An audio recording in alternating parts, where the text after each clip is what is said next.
Друзья, приветствую всех, кто изучает русский язык по коротким рассказам на канале Русторез. Меня зовут Андрей, и сегодня я прочитаю для вас рассказ о впечатлениях иностранца о жизни в Германии и Италии. Давайте посмотрим, какая из этих замечательных стран ему больше понравилась. Итак, поехали. В совокупности в этих двух странах я прожил 19 лет, то есть чуть больше 10 лет в Германии и чуть меньше 10 лет в Испании. Поделюсь моими личными наблюдениями об особенностях и различиях в повседневной жизни в этих странах. Очевидные вещи, типа немецкие зарплаты выше, а испанский климат лучше, я пропущу. Это и так все знают. Сам день у испанцев и немцев начинается в разное время. Если для немца является нормой начало рабочего дня в 6-7 утра, то в Испании раньше 9-10 мало кто начинает работать. То же самое с магазинами. До 10 и не пытайтесь купить что-либо в Испании, за небольшими исключениями. Но и логично, что домой с работы немцы приходят гораздо раньше, чем испанцы. В Германии обычно у всех нормальный, привычный для нас рабочий день. А в Испании у многих может быть первая часть до 13-14 или до 16 часов. Потом перерыв часа на 4, та самая сиеста, а потом опять на работу, например, к 18 или 20. Такой график обычно у продавцов маленьких магазинов и многих ресторанов. Они полностью закрываются на эти часы. Поэтому, если вы не в туристическом месте, то забудьте об ужине в Испании в 18-19, как к этому привыкли немцы. Все рестораны будут закрыты. Они открываются обычно в 20:00.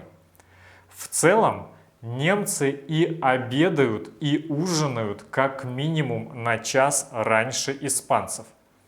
Немецкий обед примерно в 12:13, испанский в 14:15. Немцы ужинают в 18-19 часов, испанцы за стол не сядут раньше 21. Когда немцы ложатся спать, испанцы еще сидят в ресторане. Кстати, о ресторанах. Уровень шума в них очень отличается. В Германии все сидят тихо, разговаривают тихо. Испанцы же во время еды общаются в полный голос, и все одновременно. Бонусом может идти музыка, причем очень энергичная. А в немецких ресторанах вам надо будет прислушиваться, чтобы разобрать мелодию, которая звучит во время еды. А часто музыки вообще нет.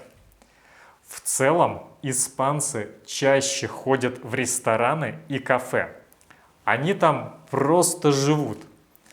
Постоянно все на улице. Все кафе и рестораны полные с утра до вечера. Немцы ходят по ресторанам гораздо реже.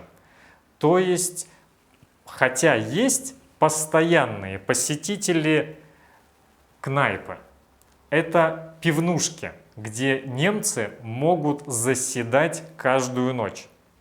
Если в Германии солнечный день, то самый большой наплыв будет в том ресторане, где есть солнце. А испанцы выбирают столики под зонтиками или в тени. Логично. Так как испанцы большую часть времени проводят вне дома, то есть и разница в самих квартирах. Комнаты маленькие. Вы видели трехкомнатную квартиру плюс зал, и это все всего 49 квадратных метров. В Испании вполне можно такое встретить. Есть комнаты по 5-6 квадратных метров с окном, выходящим на стену соседнего дома, внутренний дворик или окна соседей, или вообще без окна. То есть в спальню можно поставить только одну кровать и падать в нее прямо с порога. С домами ситуация другая. Это касается только квартир. В Германии, если и есть такие мини-комнаты в квартирах, то это скорее исключение, чем правило. У немцев детские комнаты скорее по 16-18 квадратных метров. В Испании могут быть и 8-10 квадратных метров. Ну, так немцы всегда дома, а испанцы приходят домой только поспать. Или если болеют. Или вдруг зимой очень холодно, что, к счастью испанцев, очень редко. Кстати, по этой же причине немцы больше тратят денег на внутреннее обустройство жилища, чем испанцы. Зато в испанских квартирах и домах почти всегда есть выключатель возле кровати. Или даже с двух сторон. В Германии надо бегать от двери к кровати и назад, чтобы включить ночник, потом выключить главный свет, а потом уже лечь в кровать и выключить ночник. Или в темноте на ощупь пробираться к кровати. Хорошо, хоть сейчас можно телефоном подсветить. Еще одно различие касается нумерации квартир, которой в Германии вообще не существует. То есть говорят вам адрес в Германии, и это будет только название улицы и номер дома. А на входной двери вы найдете кучу табличек с фамилиями тех, кто живет в этом доме.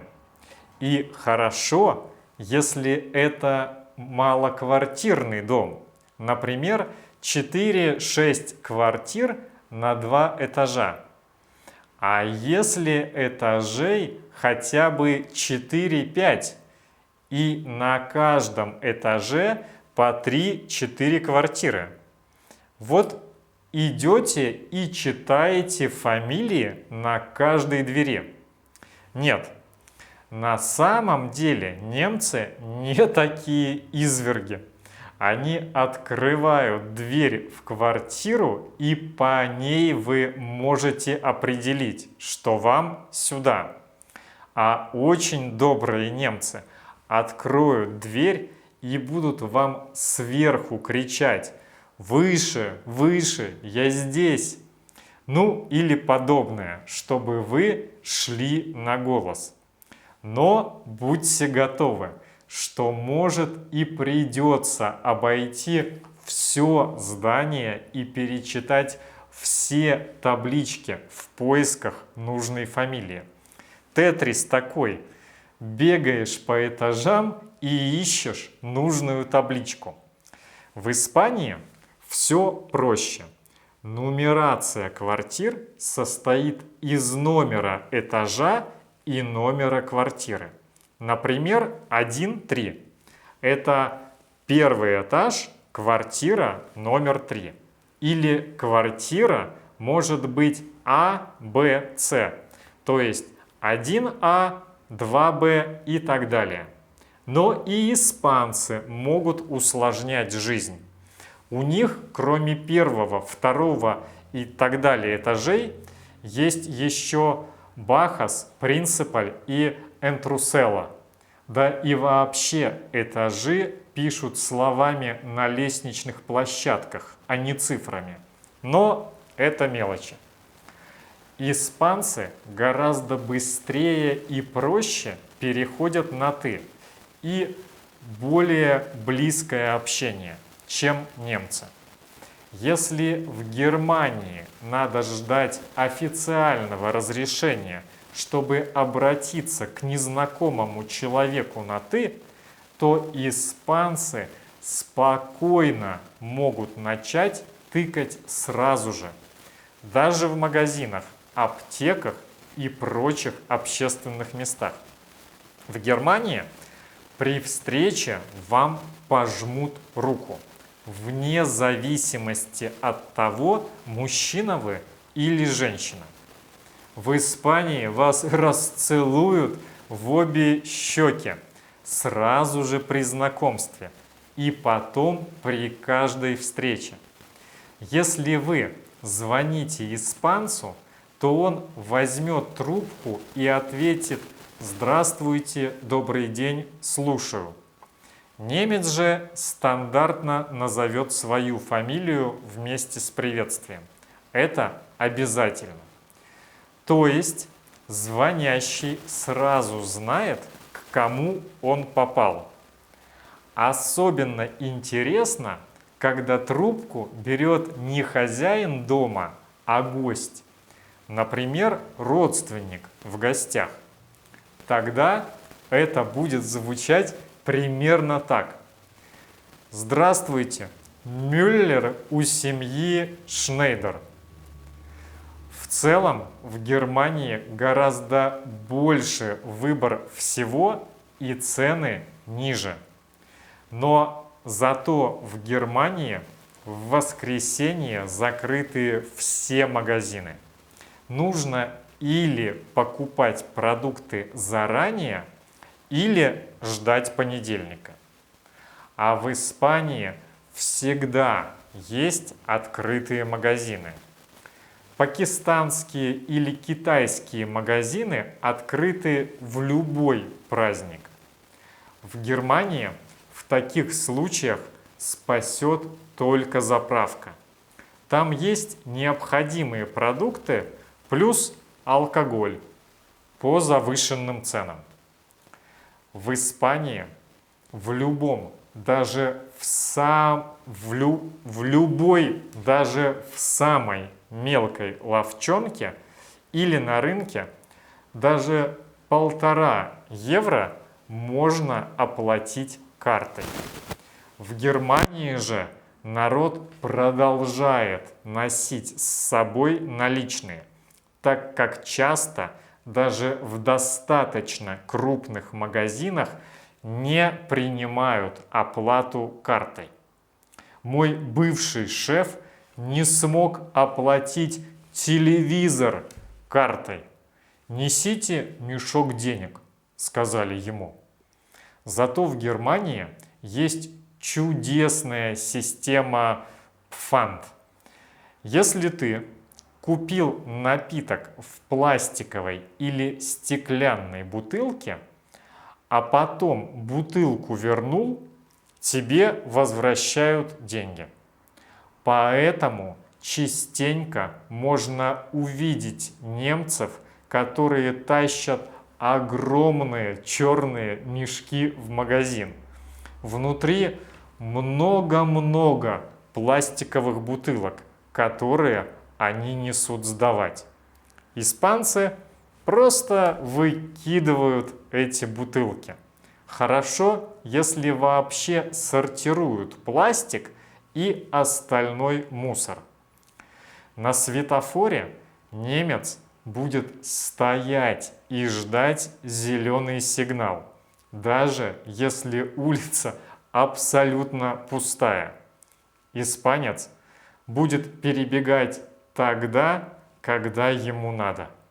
Причем зеленого сигнала светофора не дожидаются ни пешеходы, ни водители. Машины трогаются в момент, когда у них еще красный и пешеходам уже загорелся красный. Эти пару секунд постоять им уже не вмоготу. Еще и сигналить будут впереди стоящей машине, если она еще не тронулась. К машинам отношение тоже разное. Парковаться, расталкивая бамперами машины спереди и сзади, испанцы умеют и практикуют. Немцы хватаются за сердце при виде такой манеры парковаться. Недаром агентства по аренде машин в Германии вносят Испанию в список стран, куда нельзя ездить на их машине. В Германии можно увидеть владельца машины, который ползает вокруг нее с шампунем и практически с зубной щеткой, намывая каждый болтик до блеска. В Испании можно встретить новую дорогую машину буквально пару дней как купил, с царапиной от колеса до колеса. Испанцам машина нужна, чтобы ездить, а не молиться на нее. Kein Bier vor vier, немецкая поговорка. Никакого пива до 4 часов. Это негласное правило в Германии. В Германии не принято рано пить алкоголь. В Испании по дороге на работу к 9 утра уже можно увидеть людей в кафе с бокалом пива. Ну, а уж в обед вообще святое дело. Недавно прогремела новость. Испанский суд присудил компании выплатить 47 тысяч евро или вернуть рабочее место человеку, которого уволили за пьянство в рабочее время. Если вы заблудившийся турист с картой в руках и с растерянным видом в Испании, то среднестатистический испанец подойдет и спросит, нужна ли помощь. Немец в этом случае, скорее всего, пройдет мимо. Его же не просили прямо о помощи, ведь нарушать личные границы нельзя. А вот если вы сидите в машине с включенным мотором, то испанец пройдет мимо. Так это не его дело. А вот немец выскажет вам все. Какой вы безответственный человек и как вы загрязняете окружающую среду. И вообще, это запрещено, ибо Ordnung muss sein. Друзья, если вы смотрите наш канал из Германии или из Испании, или если вы жили в этих замечательных странах, напишите, пожалуйста, согласны ли вы с наблюдениями нашего сегодняшнего героя. А у меня на сегодня все. Спасибо, что смотрели этот выпуск. До встречи в следующих видео. Огромной вам удачи и пока!